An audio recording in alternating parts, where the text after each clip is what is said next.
Secret pour lui. Les vrais enjeux, les vraies questions. Alexandre Dubé. Martineau. Toi là, ça va faire. J'ai déjà essayé d'expliquer ça. À un moment donné, pouvez-vous régler ça? La rencontre de Richard Martineau. Salut Richard. Salut Alexandre, écoute, c'était le Festival de Venise il y a quelques jours et il y a un cinéaste danois qui a présenté un film qui s'intitule La Terre Promise. Et là, après la présentation du film, c'est toujours la conférence de presse devant les journalistes. Oui.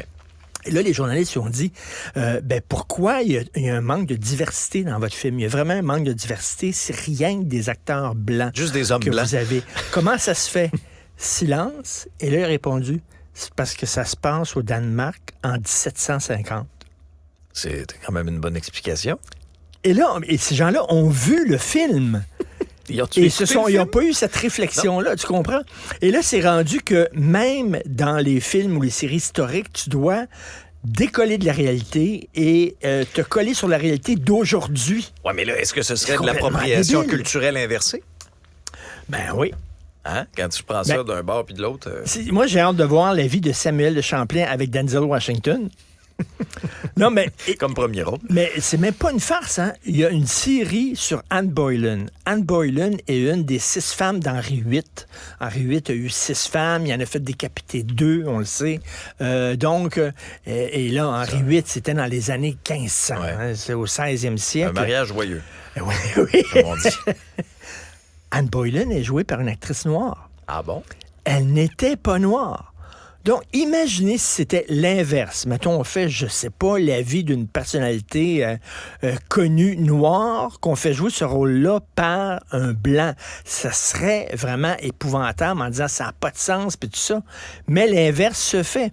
Et je reviens là-dessus, j'en ai déjà parlé, la comédie musicale qui a gagné plein de prix, Hamilton, sur Alexander Hamilton, qui est un des pères fondateurs, un de ceux qui ont écrit la Constitution américaine, qui est mort d'ailleurs, je crois, dans un duel, au cours d'un duel. Mais bref, Alexander Hamilton, une figure importante de l'histoire américaine, et bien sûr, était blanc.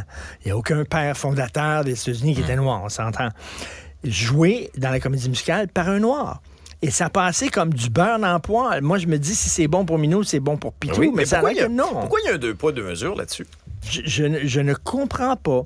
Je ne comprends pas. Et tu sais, est-ce qu'on peut, s'il vous plaît, respecter la réalité? La réalité, c'est que au Danemark, en 1750, c'était surtout des Blancs.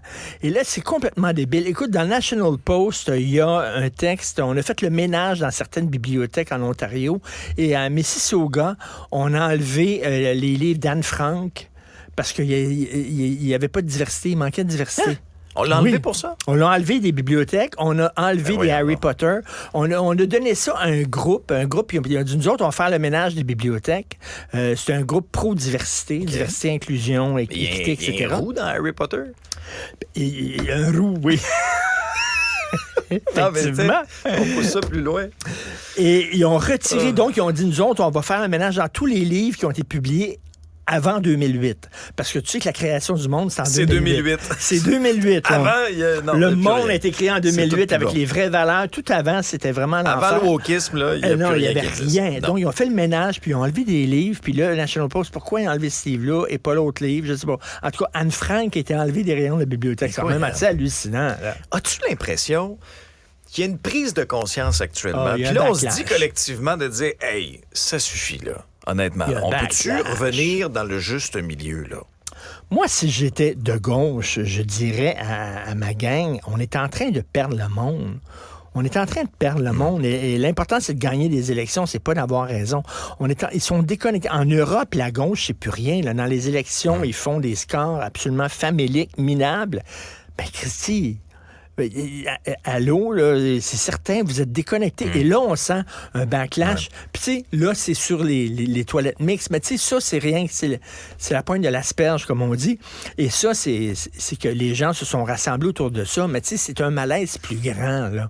où les gens disent, s'il vous plaît, Christy, là, arrêtez le monde, je veux descendre. Là, mais ça n'a pas de sens. Non, c'est clair. Qu'un cinéaste doive s'excuser de ne pas avoir de noir dans un film qui se passe au Danemark en plus, en 1750. Écoute. On est rendu là. On est rendu là, comme tu dis. Merci, Richard. Merci. Salut.